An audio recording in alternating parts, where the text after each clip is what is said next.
Hello, everyone. Welcome to Perplexity, a mystery podcast. I'm your host, Kaydra, and I'm so excited.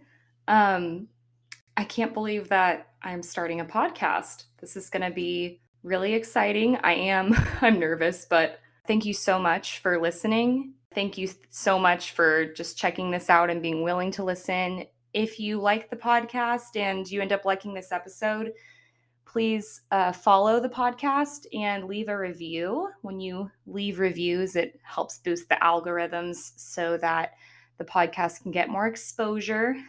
I've been wanting to start a podcast for a while, and I've always been really interested in true crime and mysterious events, strange stories. Really looking forward to this.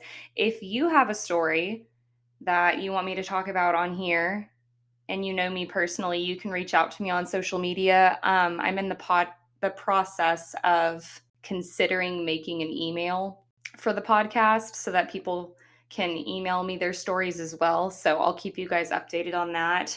But yeah, without further ado, I think this first episode is going to be interesting. I was trying to figure out what to talk about, and I really wanted to talk about something mysterious with like national parks because I've heard a lot of weird stories that happen at national parks: murders, disappearances, ghost sightings.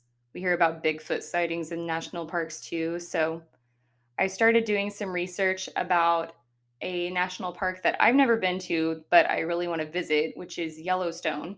So this is going to be all about Yellowstone National Park and strange and unfortunate things that have happened there. So before we start talking about weird events that have happened in Yellowstone, I thought it would be good to give you guys some facts about Yellowstone.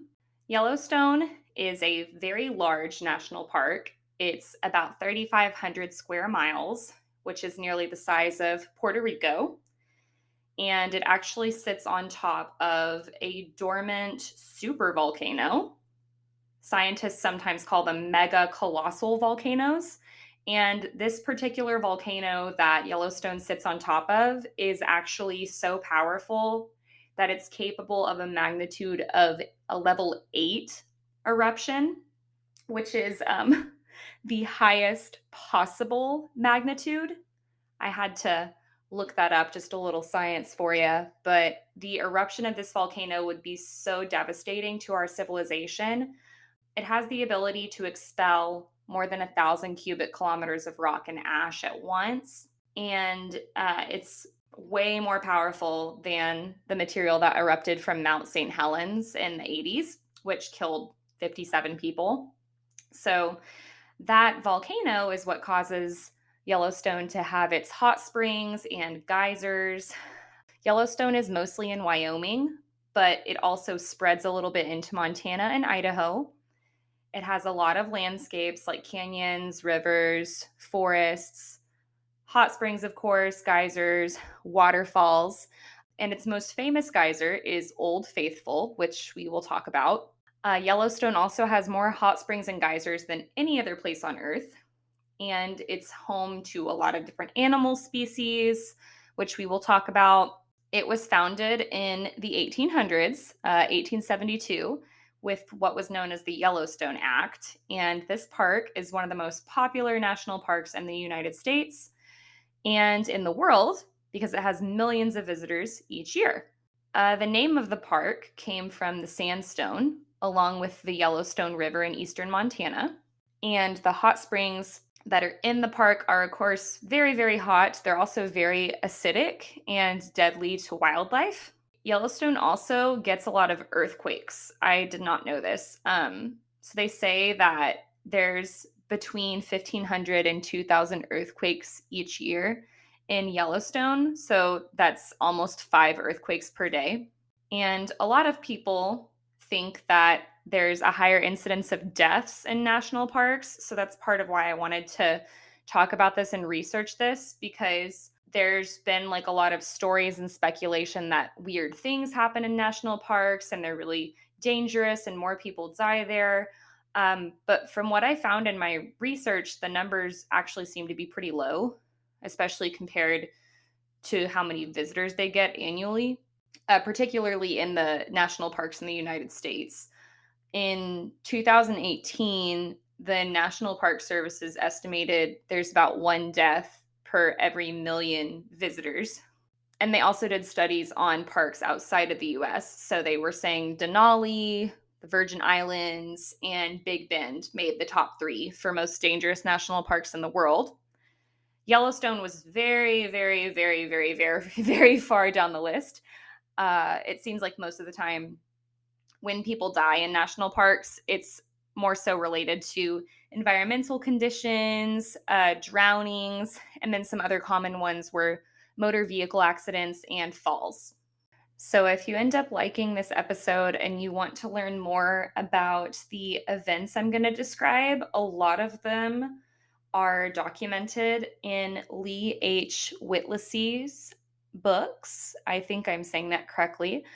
He is a Yellowstone National Park historian, and he worked for Yellowstone many, many years. I don't know if he still works there, but he's written a lot of books about Yellowstone, including books about deaths in Yellowstone. And I'll be mentioning some things about him in this episode as well, but check his things out. I thought we would start off first talking about the hot springs because that's one of the more popular attractions people like to visit there. Since 1870, 22 cases have been documented where someone died due to the hot springs and geysers. So I'm going to talk about a few of those. June 7th, 2016, a 23-year-old man named Colin Nathaniel Scott from Portland, Oregon, slipped and fell into a hot spring near Pork Chop Geyser in the Norris Geyser Basin. And him and his sister basically were walking on a boardwalk. They left the boardwalk and went further than they were allowed to and walked several hundred feet up a hill to one of the geyser basins. They were planning to do what was called hot potting. So I had never heard of this, but it's where you get into a hot spring and soak. And I guess they were going to record it. So his sister was recording their whole journey to the hot spring on her cell phone. And she was actually recording when Colin fell into the hot spring. So the video wasn't released to the public, so that's good. So this particular geyser that he fell into was highly acidic and incredibly hot. His sister told people that basically what happened is he was reaching down to check the temperature of the hot spring when he slipped and fell in. And at this temperature, people think that he would have suffered from what's called a full thickness burn in less than a minute. So this burn would have been so severe that it would have caused his nervous system to go into total shock and shut down, and his organs would have failed. Death would have occurred in approximately 2 to 3 minutes, which to me is way too long. That seems horrifying. Search and rescue rangers arrived, and they were not able to find his body. They did find his body, but a lightning storm stopped the recovery efforts. So they had to stop searching and recovering. The next day they came back, but the workers couldn't find any remains. And they think because of the high acid content in the water, his bones would have broken down in a few hours. So basically, his body completely dissolved in the hot spring. Now, interestingly enough, there is a little bit more to this story. So supposedly, there is a first-person account of Colin's death. There was a Reddit user named Yellowstone Yoda. They claimed to have been a first responder at the scene. The sister showed him a video of the incident, and he claimed that Colin was staring at a floating nude female figure with translucent skin. The figure was also emitting a low humming noise. When the low humming started, that's when Colin fell into the water. So some people believe that Colin died because he was lured into the water by a siren. The next incident that happened in the hot springs that I'm going to talk about, I am not going to use this person's name. This is a really recent story, but it is a survivor story. So in 2021, there was a young woman. She was from Washington State and visiting Yellowstone with her dad and her two dogs. When her and her dad arrived, they opened the car doors and she was grabbing the dog leashes. Well, when she opened the door, one of the dogs jumped out of the car before she had the chance to get the dogs on their leashes. This one dog jumped out, the other dog stayed in the car, but the dog that jumped out started running towards the Maiden's Grave hot spring.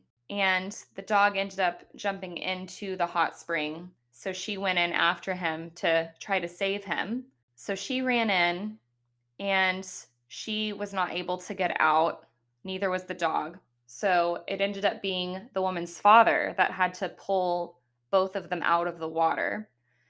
There was no place to call 911. So he rushes his daughter to the hospital. The nearest hospital was 16 miles away. They had to get her to the hospital. Somehow, in all of this, I'm not sure, but they managed to get the dog to emergency vet care. But the dog, unfortunately, did not survive.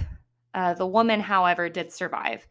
She was in critical condition and she was placed in a medically induced coma in the hospital. She had second-degree burns covering 70% of her body and third-degree burns covering 20% of her body.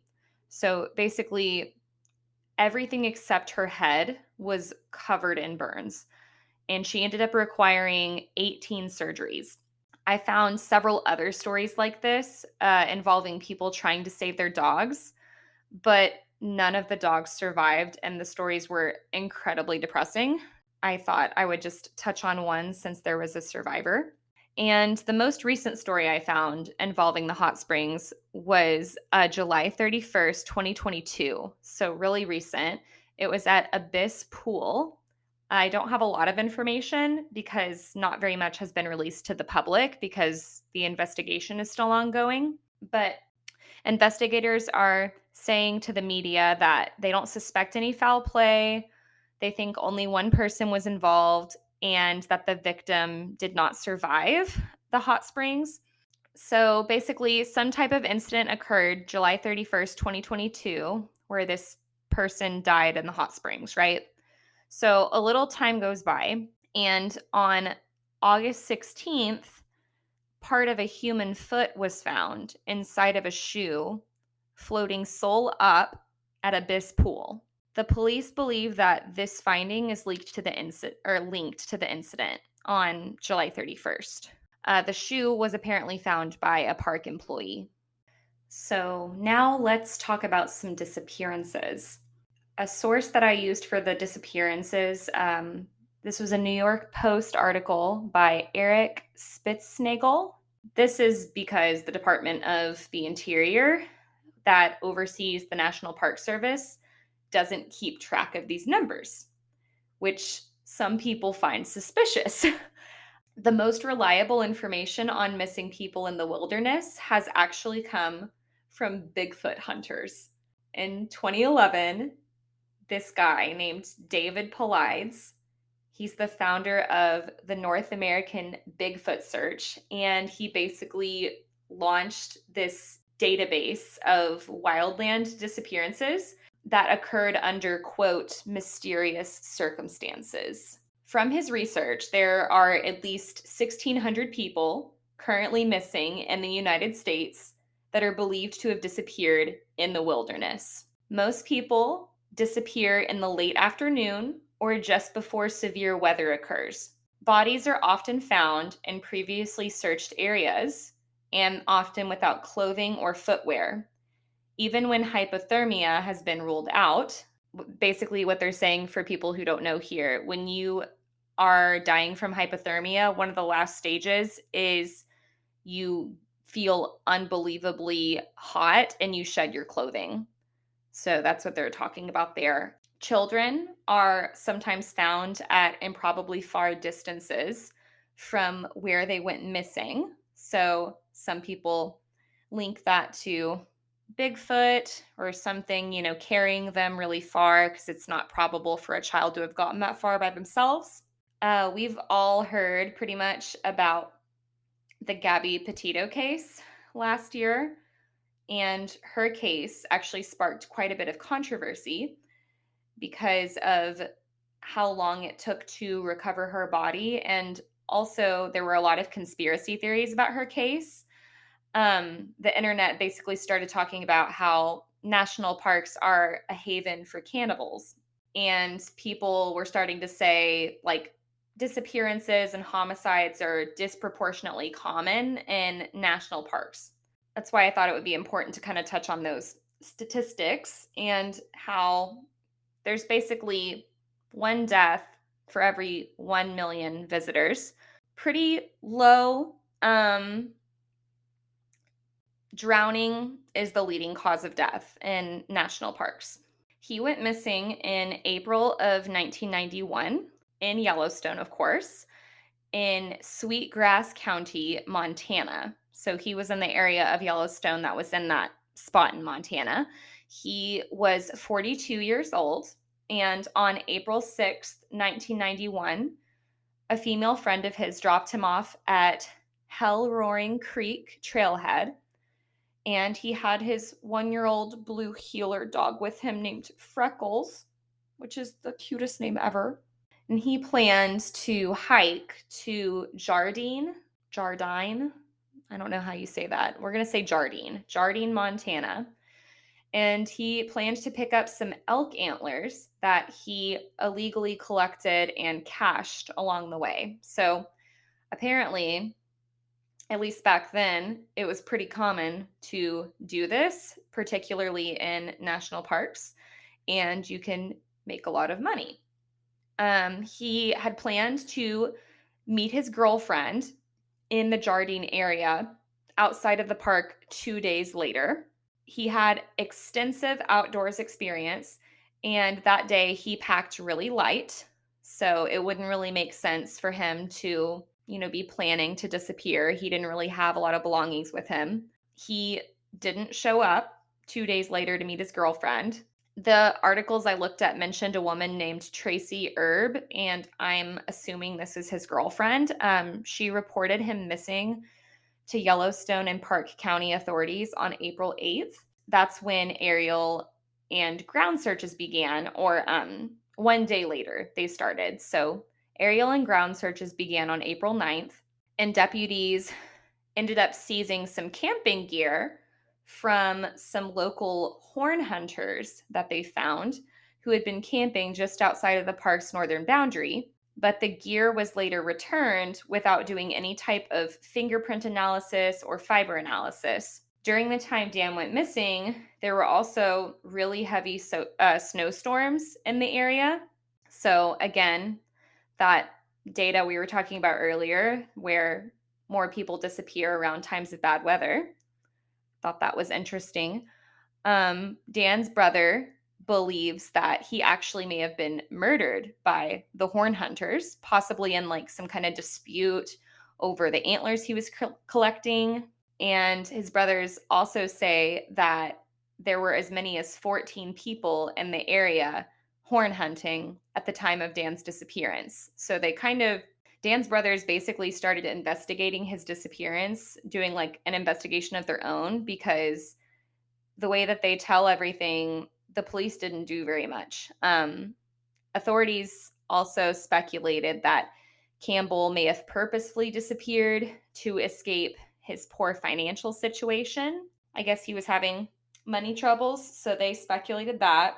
And his brothers also had suspicions of some specific people, apparently, because in the article they talked about how the brothers and other family members wanted 4 of Campbell's acquaintances to submit to lie detector tests. But from what I found, it sounded like the lie detector tests were never conducted. So in 2000, 3 of Dan's brothers actually sued the former Park County sheriff who ran the investigation. His name was Charlie Johnson. He led the whole investigation on Dan's disappearance, and his brothers claim in the media that he completely botched the investigation and caused negligent infliction of emotional distress. Dan's case still remains open, and it is still a missing persons case.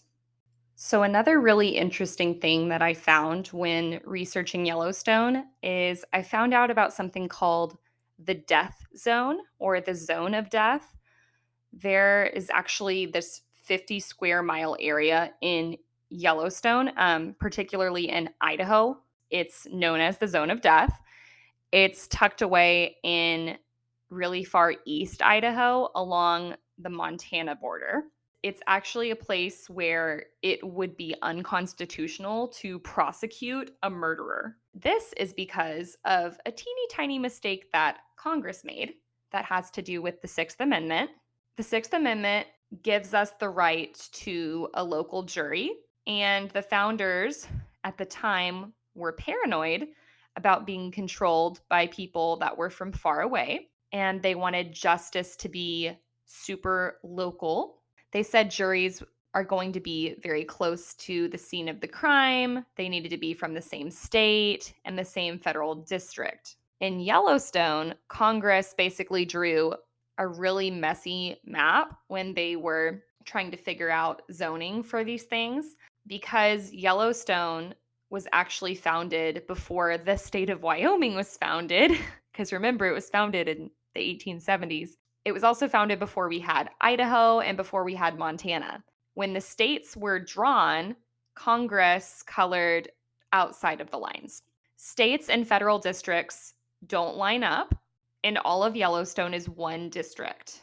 So, the District of Wyoming. Inside that district, there are some slivers of Idaho and Montana. But, okay, so this is why it's called the death zone, okay? No one at all lives in the Idaho sliver, that 50 square miles I was talking about earlier. And only a few people live in the Montana sliver. If you commit a crime in one of these places, it would be really, really hard to find a jury. So no jury means no trial. And the Constitution guarantees trial by jury, so technically you can't be prosecuted. Like, what? However, Idaho state jurisdiction still applies there. So I don't know how all of this works exactly, but something to think about. And while no murders, allegedly, have been recorded in Idaho's death zone, there are questions of whether or not they've occurred, but haven't been investigated because of the location. So now I thought I would get into some of the deaths that had happened due to animals. So first I'm going to talk about some bear attacks. Since Yellowstone was established in 1872, several people have been killed by bears in the park over the years. I was able to find information about 8 people that have been killed by bears, but the earliest specific stories I could find went as far back as 1916. But I did find some other sources that said that it went back further than that. I just couldn't find specific stories. So in 1916, a grizzly bear killed a man in a roadside camp. In 1942, a bear killed a woman at night in the Old Faithful campground. The species of the bear involved wasn't determined. And 30 years later, in 1972, an old adult female grizzly bear killed a man in an illegally established camp. The man actually surprised the bear when he was coming back to his campsite at night, and the bear was in his camp eating food that he had left out. In 1984, a grizzly bear killed a backpacker in a backcountry campsite located in the southern end of White Lake near Pelican Valley. In 86, a photographer was killed by an adult female grizzly bear near Otter Creek in Hayden Valley. In 2011, a day hiker in a party of 2 was killed by an adult female grizzly bear with 2 cubs on the Wapiti Lake Trail in Hayden Valley. And also another story in 2011, a day hiker who was hiking by himself was killed by a grizzly bear on the Mary Mountain Trail, again in Hayden Valley. And the last story I found was in 2015. A day hiker hiking by himself was killed by an adult female grizzly bear with two cubs near the Elephant Back Loop Trail in the Lake Village. There have also been a lot of incidents, well, not a lot, but quite a few with bison. Particularly, there's been this weird uptick in bison attacks over the last year. So I found this article from livescience.com by Harry Baker, and it's from July 2022. And it talks about how during the summer of this year, 3 people were gored by bison in a single month in Yellowstone. Wednesday, June 29th, a 71-year-old woman from Pennsylvania was gored by a bull bison near Storm Point at Yellowstone Lake. She had non-life threatening injuries and was taken to the hospital. Just 2 days earlier, on June 27th, another bull charged at a 34-year-old man from Colorado who was walking with his family on a boardwalk near the giant geyser at Old Faithful. The man sustained injuries to his arm and was also taken to the hospital, but as far as I know, he is okay. And the first incident in 2022 occurred on May 31st when a 25-year-old woman from Ohio was attacked near a boardwalk at Black Sand Basin, just north of Old Faithful. She was actually gored and thrown 10 feet or 3 meters into the air, and she ended up having a really bad puncture wound and other minor injuries. But again, as far as I know, all of these people were luckily okay. So I think now it is time to get into some paranormal, some strange, creepy stories.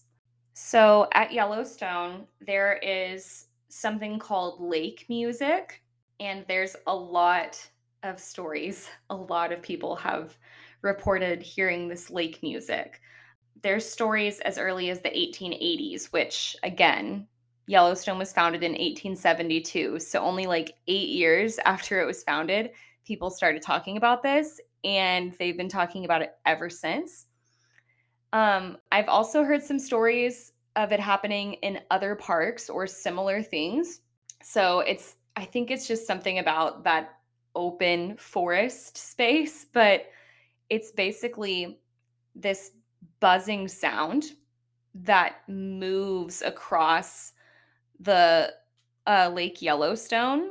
There was an early engineer in the park that called it overhead sound, and he basically described it as this incredibly intense buzzing sound that sounds like it's right above your head. Other people have described it as sounding like metal cables crashing against each other. And I thought this particular description was creepy.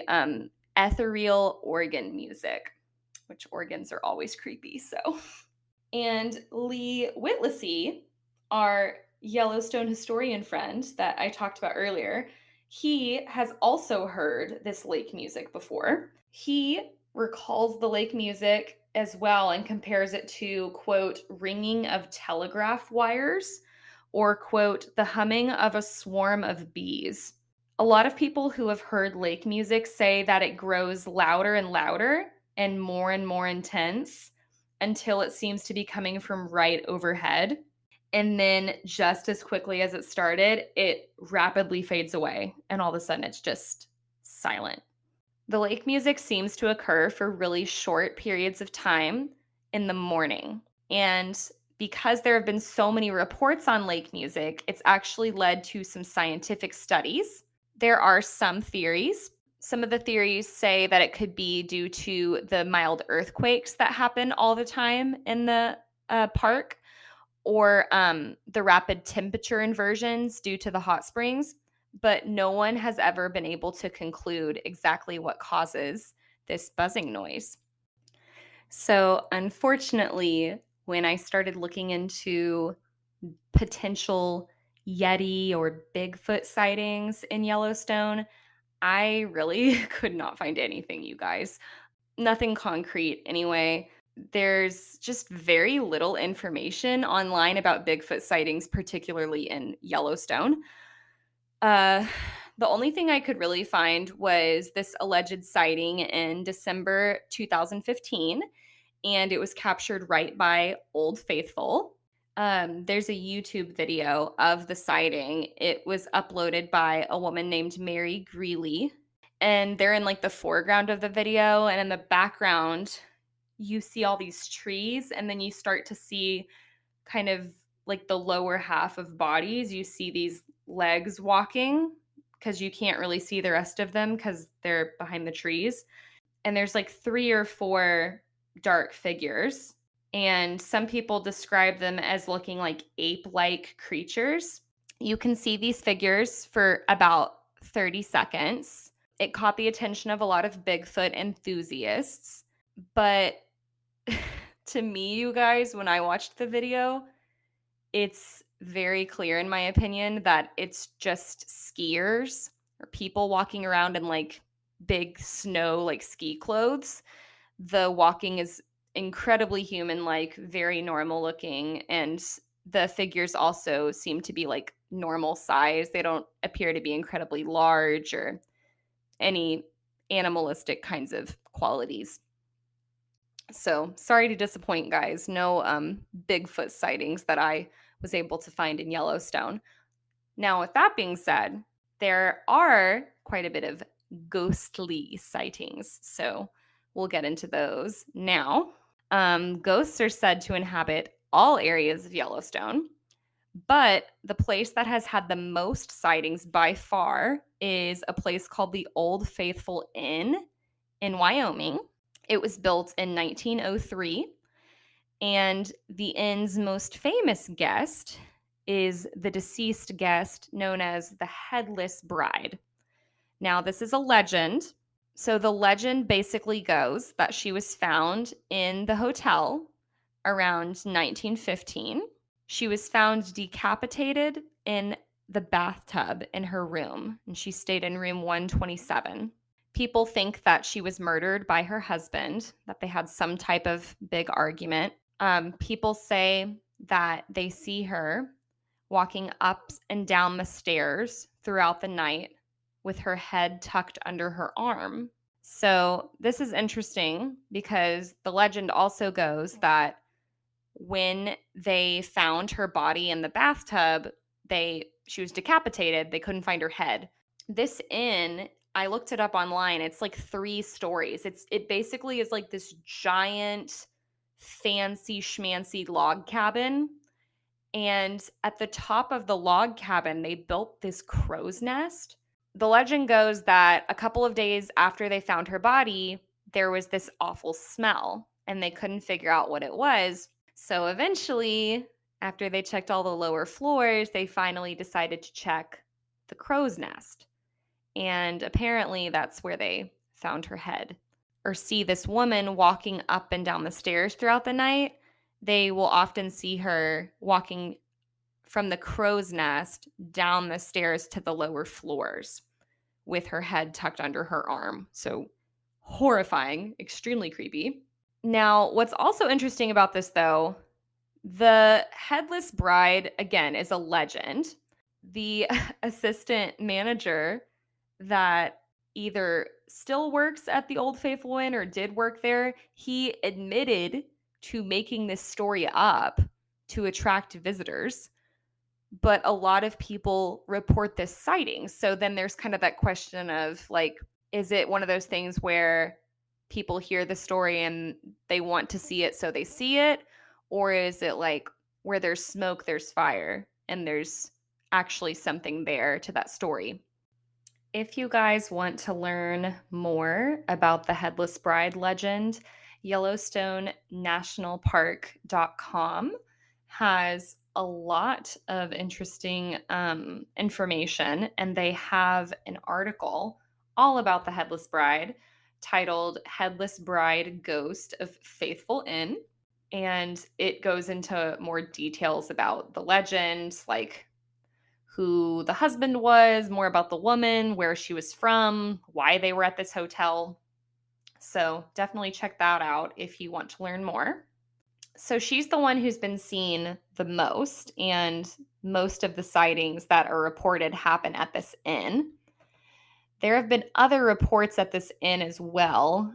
There was another story in room 2 at the Old Faithful Inn where a woman allegedly woke up, and she was sleeping in her bed with her husband. She wakes up and she grabbed her husband and asked him if he could see this woman floating at the foot of their bed.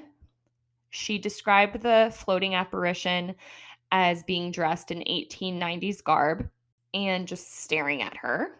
The next morning, her husband told the activities agent at the hotel the story, and he had the claw marks on his shoulder from his wife's fingernails because she was so terrified. There have also been some interesting things where people have said like objects have been moved around the inn.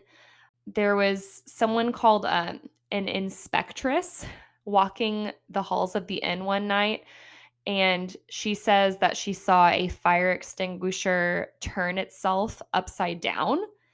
And then as she kept walking, the fire extinguisher like put itself back in its original position.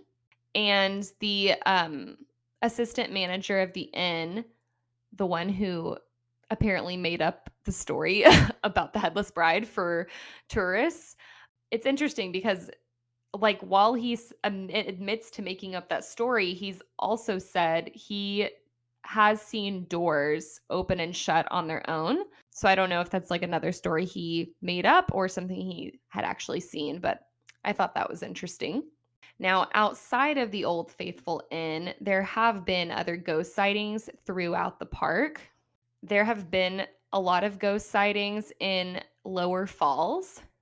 There is this legend that some people hear chanting of Native Americans that drowned there in 1870.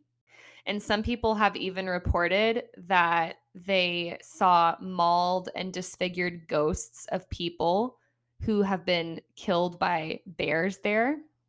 So that's terrifying. There was also a website I found called ranker.com, and they talk more about the Native American ghosts a little bit. And they basically say that there was a group of militiamen that were exploring the area for gold. Their horses were stolen by Native Americans.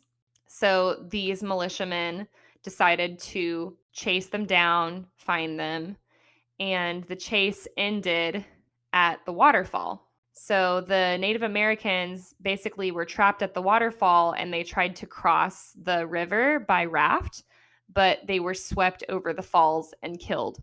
Sometimes people will hear the chanting near the lower falls. Other people have claimed they will see the water turn red as if it's stained with blood. Another ghost story they talk about on ranker.com is from the 1920s. And this involved a park employee who was told by his supervisor to go inspect a ship that had wrecked called the E.C. Waters. It was a steamboat that had wrecked on Stevenson Island. Supposedly, there were a bunch of partygoers that had been on the boat the night before. But when the man went to check out the boat, he found a lot more than just some beer bottles and hungover people. A storm started to happen as he was getting onto the boat, and he came across a body that was in really soaking wet clothing, and the fashion was a bit strange. He said that the clothing seemed outdated, like it was from an earlier century. The man had no pulse. His eyes were bulging, and his face was blue. What's even creepier, as if this wasn't already terrifying enough, As suddenly as this guy discovered this body, the body vanished. And when the body vanished, the storm that had started outside immediately stopped. Another really old ghost story, so going back to 1903, there was a man who was 77 years old named John F. Yancey, and he met President Roosevelt during the dedication of the Roosevelt Arch in Gardiner, Montana in 1903. But he ended up getting sick. He got a cold at the event and he ended up dying of pneumonia not long after that.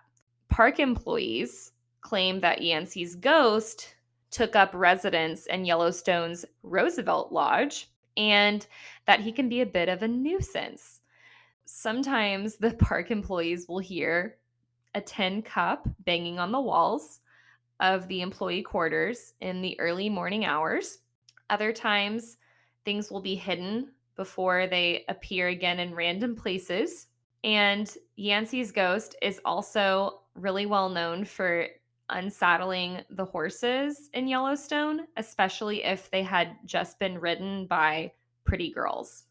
So the last thing that I looked around, tried to find was I wanted to see if there had been any alien sightings, UFO sightings. I did find some information that said it is a reported hotspot for alien enthusiasts and that they see UFOs regularly. There was also an article that talked about how reports of UFO sightings go as far back as 1871, that there's been hundreds of UFO sightings. But then I couldn't find anything in my research about specific alien sightings. I thought that was interesting. The one thing that I did find, which was actually really funny, it was this guy who it looked like he had a cabin. He thought he saw a UFO and he was recording and basically talking about how the trees at a certain time of year released white floating pieces of I don't know, some kind of flower material. So they're like floating everywhere in the air. And he was, sitting outside watching these white floating things floating around everywhere. And he noticed there were some that were up by the mountains that weren't moving. So he got his camera and started zooming in closer and realized that they weren't these white floating things from the trees because they were completely stagnant. And so he thought they might be UFOs, and they basically looked like these. But then he found out later that they were these balloons from Google that I guess were doing some type of like map scanning of the area. So that was the only thing I could find on YouTube and in my research there. But yeah, guys, that is Yellowstone. And my first episode of Perplexity, a mystery podcast. If you've made it this far, wow. Thank you so much. Like I said at the beginning of the show, if you liked this episode, please follow the podcast and please leave a review. Reviews will make my day. They could also break my day. I'm kidding.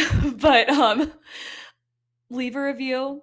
And I can't wait to see you guys in the next episode. And like I said, if you have a story and you follow me on social media, feel free to send me something or let me know what you want me to cover next. I've already gotten a request, which is amazing. And thank you guys so much. I will talk to y'all next time.